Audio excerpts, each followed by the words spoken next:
लग्नाआधी सुमित काहीच काम करत नव्हता. त्याच्या या अशा वागण्याला कंटाळून त्याच्या आईवडिलांनी त्याचं लग्न लावून दिलं.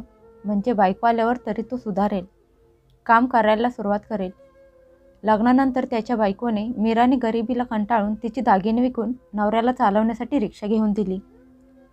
काही दिवस त्याने मन लावून काम केलं, पण काही दिवसानंतर तो रिक्षा बाजूला उभी करून त्याच्या मित्रांसोबत गप्पा मारत बसायचा. मीराचे सासू सासरे तिच्यापासून लपून चांगलं चांगलं जेवण खायचे प्यायचे. नंतर तर त्याने तिच्यासमोर आणि मुलाच्या समोर खायला सुरुवात केली. मीरा आणि तिचा मुलगा मिळेल ते खाऊन पोट भरत असायचे. एक दिवस तिचा मुलगा तापाने भाजत होता आणि त्याला दूध प्यायचे होते. वैतागून मुलासाठी दूध आणण्यासाठी मीरा घरातून बाहेर आली. समोर मांजराच्या वाटेत दूध बघून मीराचा 5 वर्षाचा मुलगा राहुल त्याच्या आजीजवळ उभा राहून म्हणाला, आजी, मला पण थोडं पनीर दे ना. मला पनीर खूप आवडतं, पण आई कधीच बनवत नाही. कधी डाळ बनवत असते तर कधी बटाटा. त्याच्या आजीने मोठे डोळे काढून नातवाकडे बघितलं आणि त्याला म्हणाली, पळ इथून आणि बापाला जाऊन सांग, म्हणावं काहीतरी कामधंदा कर, म्हणजे तो पण तुला पनीर आणून खायला घालेल. आम्ही काही तुम्हाला पोसण्याचा ठेका घेतला नाही. अगोदर तुझ्या बापाला सांभाळलं, मोठा केला, घर बांधलं आणि मग त्याचं लग्न करून दिलं, आणि आता काय तुला पण सांभाळू? पळ इथून, तुला काही पनीर बिनीर मिळणार नाही. तो रडत आईच्या जवळ जाऊन बसला आणि उदास होऊन आईला रडत म्हणाला, आई, माझे बाबा काम का करत नाहीत? त्यांना वाटत नाही का की आपण पण चांगलं जेवण खावं, चांगले कपडे घालावीत, दूध पनीर खावं? मुलाचं निरागस बोलणं ऐकून मीराचं मन तुटत होतं. तिने प्रेमाने मुलाला कुशीत घेतलं आणि म्हणाली, असू दे बाळा, मी आज तुझ्या आवडीचे बटाटा वाटाण्याची भाजी बनवली आहे, ती खाऊन घे. राहुल एवढ्या छोट्या गोष्टीवरून पण खुश झाला आणि पळत हात धुवायला गेला. मीराने लगेच गरम चपाती केली आणि मुलाला जेवायला वाढलं. राहुल खूप आनंदात खात होता. सुमित काहीच काम करत नव्हता, नुसतं आयतं खायचा आणि बाहेर मित्रांच्या सोबत फिरत असायचा. मीरा मुलाच्या मनातली असलेली इच्छा बघून उदास होत असायची. मीरा मनात म्हणाली, आज मला नवऱ्याशी बोलायला हवं. रात्री सुमित घरी आला आणि बायकोला आवाज द्यायला लागला, मीरा, अगं मीरा, लवकर जेवणाचं ताट घेऊन ये, खूप भूक लागली आहे. मीरानं जेवणाचं ताट केलं आणि नवऱ्याच्या समोर आणून ठेवलं आणि म्हणाली, अहो, मला तुमच्याशी महत्त्वाचं बोलायचं आहे. सुमित म्हणाला, हो बोल, मी ऐकत आहे.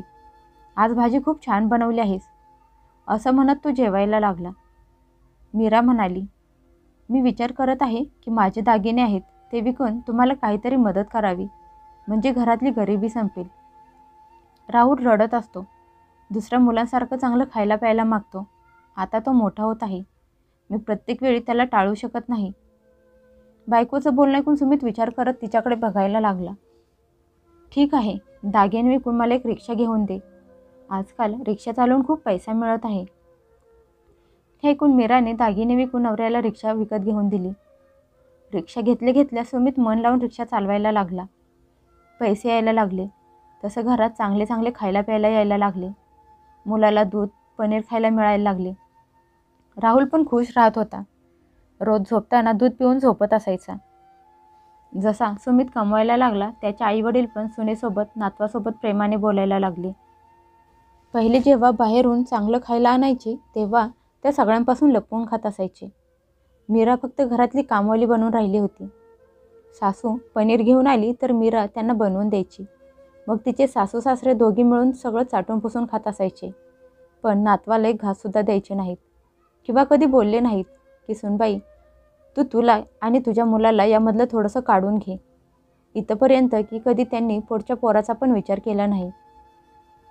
सासू सासरे स्वस्त होते. तिचे सासरे किराणा दुकानात कामाला जायचे, त्यामुळे ते दोघा नवरा बायकोंचा खर्च सहज उचलत होते. सुमित पहिल्यापासूनच अभ्यासात कमजोर होता. ना त्याचं मन शिक्षणात लागत होतं आणि नाहीत कामात. तो खूप आळशी होता. त्याच्या वडिलांनी खूप प्रयत्न केला त्याला एखादं काम शिकवायचं किंवा मग मेहनत मोलमजुरी करून पैसे कमवण्यासाठी त्याला सांगायचे, पण सुमितकडून काहीच होत नव्हतं. लहानपणी त्या दोघांनी त्याचा एवढा लाड केला होता की मोठा झाल्यावर तो आळशी बिनकामाचा झाला. आईवडिलांचं काहीच ऐकत नसायचा. ते दोघं त्याला समजावून थकल्यावर शेवटी त्यांनी निर्णय घेतला की त्याचं लग्न लावून द्यायचं. म्हणजे बायको आल्यावर तो कमवायला लागेल, त्याला त्याची जबाबदारी समजेल. त्याला स्थळं बघायला लागली तेव्हा त्याला मीराचे स्थळ आले. मीरा शिकलेली, समजूतदार आणि खूप साधी मुलगी होती. तिचे वडील अपंग होते, खाटेवर पडून राहायचे. 3 बहिणींची लग्न झाली होती, त्या त्यांच्या घरात सुखात होत्या. मीरा एकटीच बिनलग्नाची होती. तिला आई नव्हती आणि सुमितच्या आईला असं स्थळ हवं होतं म्हणजे मागे पुढे काही कमी जास्त झालं तर तिची बाजू घेणारं कोणीच नसावं. मुलगी स्वभावाने गरीब असावी, उलट न बोलणारी, आणि मीरा अगदी तशीच होती, त्यांच्या आळशी मुलाला सुधारून सरळ मार्गावर आणणारी. अशा पद्धतीने मीरा लग्न करून सुमितच्या घरी आली. काही दिवस तिनं बघितलं, सुमित दिवस रात्र घरातच पडलेला असायचा, काहीच काम करत नव्हता. लग्नाला महिना झाल्यावर तिने सुमितला विचारलं, तुम्ही कामावर जाणार नाही का? एवढं ऐकताच सुमितने सगळं घर डोक्यावर घेतलं.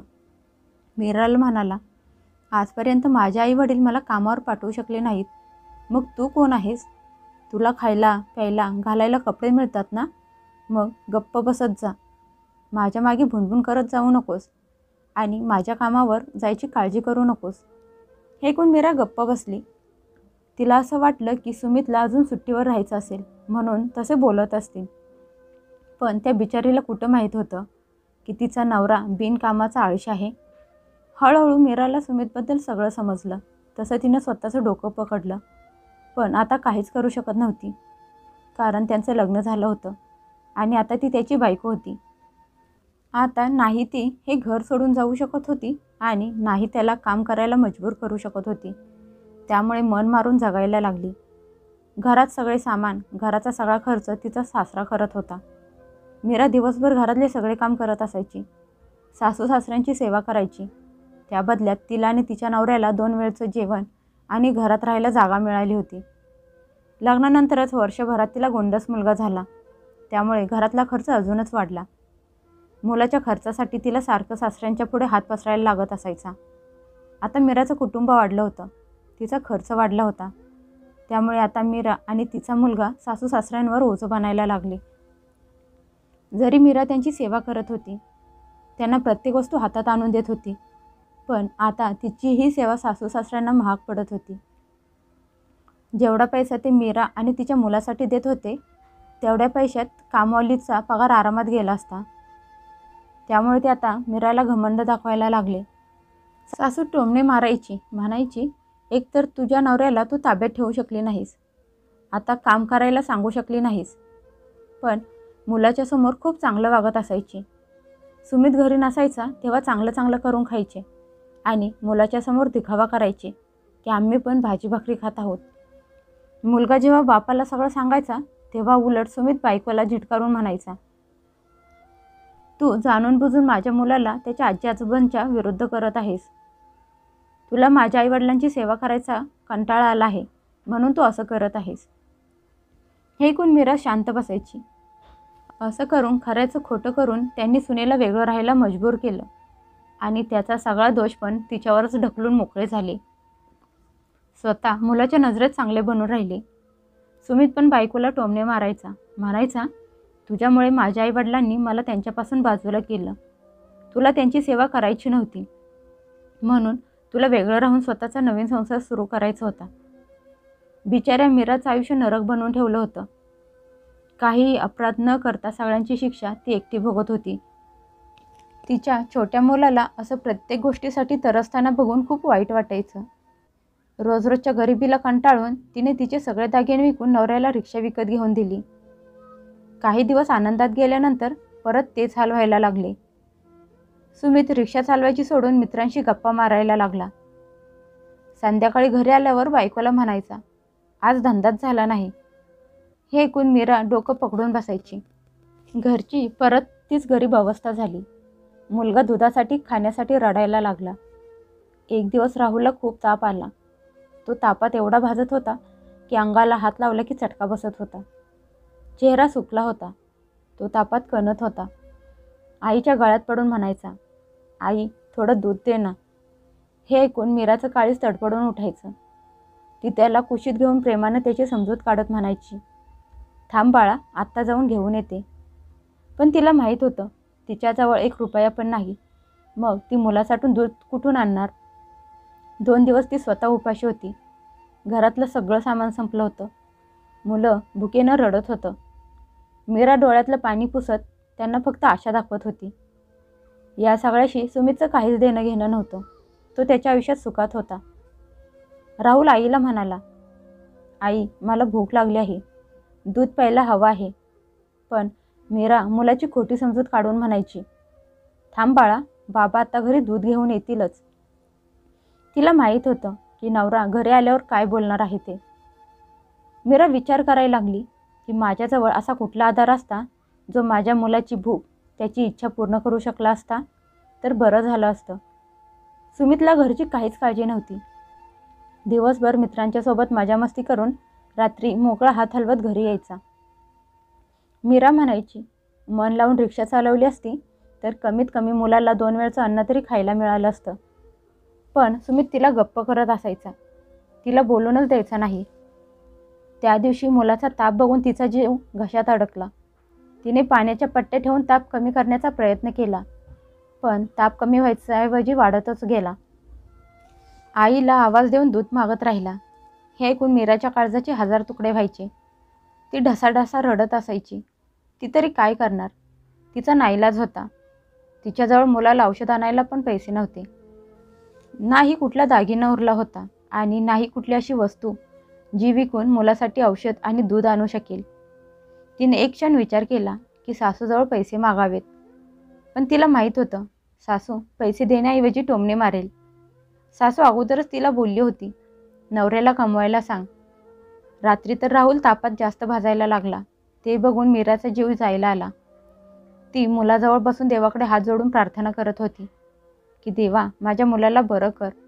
आणि मुलाच्या डोक्यावर थंड पाण्याच्या पट्ट्या ठेवत होती. पण ताप कमी झाला नाही. राहुल बेशुद्ध पडला. मीरा हलवून त्याला उठवायचा प्रयत्न करत होती. पण तापाच्या ग्लानीत पण राहुल आईजवळ दूध मागत होता. सकाळपर्यंत मीरा मुलाच्या बाजूला बसून जागली होती. देवाला म्हणाली, देवा, माझा नवरा जर सुधरू शकत नाही तर कमीत कमी माझ्या मुलावर तरी दया कर. 2 दिवस उपाशी असल्यामुळे, कमजोरीमुळे तिच्या डोळ्यापुढे अंधारी यायला लागली होती. तरी पण हिम्मत करून मुलाच्या डोक्यावर थंड पाण्याच्या पट्ट्या ठेवत होती. मीरा विचार करायला लागली की तिच्या आयुष्यातली किती कठीण परीक्षा आहे आणि ती किती लाचार आहे. ती तिच्या नशिबावर रडत होती. मनातून एकच शब्द निघायचा, देवा, माझ्या मुलाला बरं कर. मीराच्या डोळ्याखाली काळे डाग पडले होते. डोळे आत गेले होते. मुलाचा ताप कमी होत नव्हता. शरीर गरम तव्यासारखं भाजत होतं आणि तो अशा अवस्थेत पण आईला दूध मागत होता. ती त्याला मिठीत घेऊन रडत होती, कारण स्वतः खूप लाचार होती. सकाळ झाली तशी मीरा उठली. तिने मुलाला उचलून घेतलं आणि रडत घरातून बाहेर पडली. ती सरळ मुलाला घेऊन गावातल्या छोट्याशा दवाखान्यात गेली. त्या डॉक्टरांचा दवाखाना त्यांच्या घरातच होता. दारात गेल्यावर तिचे पाय जागेवरच थांबले. पण मुलाचा आवाज ऐकून हिम्मत करून ती आत गेली. मुलाला खाली बेडवर झोपवलं आणि हात जोडून थरथरत्या आवाजात डॉक्टरांना म्हणाली, माझ्या मुलावर दया करा. 2 दिवस झाले तो तापाने भाजत आहे. माझ्याजवळ पैसे नाहीत. मी खूप गरीब आहे. माझा नवरा काहीच काम करत नाही. तुम्ही त्याला तपासून औषध द्या. मी तुमच्या पुढे पदर पसरते. डॉक्टरांना तिच्याकडे बघून दया आली. तिच्या डोळ्यात पाणी आणि चेहरा सुकला होता. त्यांनी राहुलवर उपचार केले. काही न बोलता त्यांच्याजवळचे औषध दिले आणि हळू आवाजात म्हणाले, ताई, मी औषध तर दिलं आहे, पण एक गोष्ट लक्षात ठेवा, त्याला उपाशीपोटी औषध देऊ नका आणि त्याला दूध द्या. हे ऐकून मीरा पूर्णपणे तुटून गेली. तिने डॉक्टरांचे आभार मानले आणि मुलाला घेऊन घरी परत आली. घरी आल्यावर एक नजर मुलावर टाकली. त्याचे ओठ सुकले होते. तो कमजोर आवाजात पण दूध मागत होता. मीराचं मन दुखत होतं. ती विचार करायला लागली की मुलासाठी दूध कुठून आणू. घरात 1 रुपया पण नव्हता, नाही विकण्यासाठी कुठली वस्तू. तिचे दागिने पण विकले होते. तिने विचार केला की एखाद्या शेजारी तिची मदत करेल, पण आजूबाजूचे लोक अगोदरच तिला टोमणे मारत होते. त्यामुळे कुणाच्या घरी मदत मागायला जायची तिची हिंमत होत नव्हती. पण मुलाकडे बघून ती मजबूर झाली. तिने राहुलला घरात झोपवलं आणि घरातून बाहेर आली. डोळ्यात पाणी घेऊन विचार करत होती, की कुणाच्या घरी जाऊन हात पसरू, कोण माझी मदत करेल. मनात नव्हतं, पण मुलासाठी हिंमत करून ती पुढे चालत होती. ती देवाला म्हणाली, देवा माझ्यावर दया कर. रस्त्याच्या बाजूला तिने बघितलं तर एक मांजर तुटक्या भांड्यात दूध पित होतं. ते बघून मीराचे पाय जागेवरच थांबले. तिचं मन भरून आलं. तिने विचार केला की हे दूध मी माझ्या मुलाला दिलं तर औषधांचा लवकर परिणाम होईल. पण एक मन म्हणालं की हे दूध या मुक्या जनावराचं आहे. ते ती पीत आहे आणि ती पीत असताना हिसकावून घेणं पाप आहे. ती पुढे सरकली, देवाला हात जोडले आणि म्हणाली, देवा मला माफ कर. मी एका मुका जनावराचं दूध हिसकावून घेत आहे. मी पाप करत आहे, पण मी तरी काय करू. माझा नाईलाज आहे. माझा मुलगा आजारी आणि भुकेने मरायला लागला आहे. माझ्याकडे दुसरा कुठलाच मार्ग नाही. तुला तर माहीतच आहे मी किती लाचार आहे. तिने मांजराच्या पुढचं दुधाचं भांडं उचललं. डोळ्यातून पाणी वाहत होतं. ती मागे वळून जायला निघाली होती की अचानक तिची नजर समोर पडली. ती तिथेच थांबली. तिच्यासमोर एक कार येऊन उभी राहिली. गाडीचं दार उघडून छान भारी साडी नेसलेली एक बाई खाली उतरली. मीराची नजर तिच्यावर जाऊन टिकली. ती दुसरी कोणी नसून तिची मधली सख्खी बहीण शीला होती. ती दुसऱ्या शहरात राहत होती. तिचं लग्न खूप श्रीमंत घरात झालं होतं. तिला असं अचानक समोर बघून मीरा सुन्न झाली. एवढ्या वर्षांनी तिची बहीण तिच्या समोर उभी होती. शीलाने एक नजर तिच्या धाकट्या बहिणीवर टाकली. तिचे फाटके कपडे, सुकलेला चेहरा आणि हातात ते दुधाचं फुटकं भांडं. तिची अवस्था बघून तिचं मन भरून आलं. शीला पुढे आली आणि न काही बोलता तिच्या गळ्यात पडली. दोघी बहिणी गळ्यात पडून रडायला लागल्या. मीराच्या तोंडातून शब्द बाहेर येत नव्हता, पण ती काही न बोलता शीलाला तिची अवस्था समजली. तिला समजलं की तिची धाकटी बहीण किती त्रासात आहे, दुःखी आहे. तिची अवस्था भिकाऱ्यापेक्षा वाईट झाली होती. तिने प्रेमाने तिच्या डोक्यावर हात फिरवला आणि म्हणाली, आता काही बोलू नकोस आणि तू मुलाला घेऊन माझ्यासोबत येणार आहेस. शीलाने मीराला आणि राहुलला तिच्या गाडीत बसवलं आणि गाडी सरळ तिच्या वडिलांच्या घराजवळ थांबली. राहुलला डॉक्टरांकडे दाखवलं. त्याच्यासाठी फळं आणि दूध आणलं. त्याला खायला घालून औषध दिलं. मीराच्या डोळ्यातून पाणी थांबतच नव्हतं, पण आता ती मुलाकडे बघून खुश होती. इकडे दुसऱ्या दिवशी सुमित घरी आला तर घराचे दार उघडं होतं. घरात नाही बायको होती आणि नाही मुलगा. घरात ते दोघं नाहीत ते बघून तो टेन्शनमध्ये आला. लगेच आई वडिलांच्या जवळ पळत गेला आणि आईला म्हणाला, आई मीरा आणि राहुल कुठे आहेत? त्याचे आई वडील म्हणाले, आम्हाला नाही माहीत ते दोघं कुठं आहेत. सुमितला विश्वासच बसत नव्हता. त्याने सगळ्या आजूबाजूला शोधलं, गावात शोधलं, पण त्या दोघांच्याबद्दल काहीच कळालं नाही. दिवस पुढे निघून गेले. सुमित त्या दोघांना सगळीकडे शोधत होता, पण काहीच समजलं नाही. 15 दिवसांनी त्याला कळलं की त्याची बायको आणि मुलगा तिच्या वडिलांच्या घरी आहेत. सुमित सरळ तिच्या माहेरी गेला. गेल्यावर बघितलं तर राहुल बाहेर अंगणात खेळत होता आणि मीरा बाजूला बसून त्याला खेळताना आनंदात बघत होती. हा नजारा बघून त्याला खूप राग पण आला आणि स्वतःची खूप लाज पण वाटली. तो पुढे आला आणि रागात म्हणाला, मीरा हे काय नाटक चालू आहे? तू मला सोडून राहुलला घेऊन तुझ्या वडिलांच्या घरी निघून आलीस? तेवढ्यात मीराच्या तिन्ही बहिणी घरातून बाहेर आल्या. त्यांच्या चेहऱ्यावर राग आणि दुःख दोन्ही होतं. शीला कठोर आवाजात म्हणाली, सुमित भाऊजी हे नाटक नाही तर सत्य आहे. मुलाला आजारपणात फणफणत असताना बघून आणि तुमच्या बायकोला मुलासाठी मांजराच्या भांड्यातलं दूध हिसकावून घेऊन जाताना बघितलं तेव्हा विचार केला, हे सगळं करण्यासाठी एक आई किती मजबूर होऊन जाते. हे सगळं ऐकून पण तुम्हाला जरा पण लाज वाटत नाही?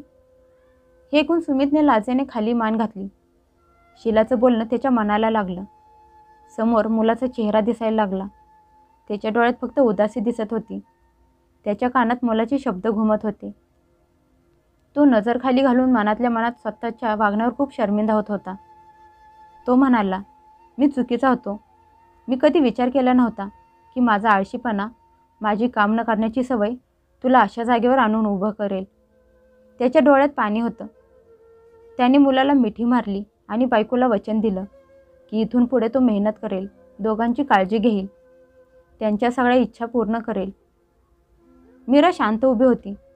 तिच्या डोळ्यात पण पाणी होतं. काही दिवसांनी खरंच सुमितने काम करायला सुरुवात केली. रिक्षा चालवायला लागला. मेहनत करून पैसे कमवून घरी घेऊन यायला लागला.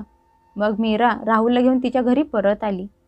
आता पण गरिबी होती, पण नवऱ्याचं प्रेमळ बोलण्याने आणि त्याच्या मेहनतीने तिच्या मनात नवीन आशा जागी झाली होती. आता सुमित मनापासून काम करत होता. मुलाची आणि बायकोची इच्छा पूर्ण करण्याचा प्रयत्न करत होता.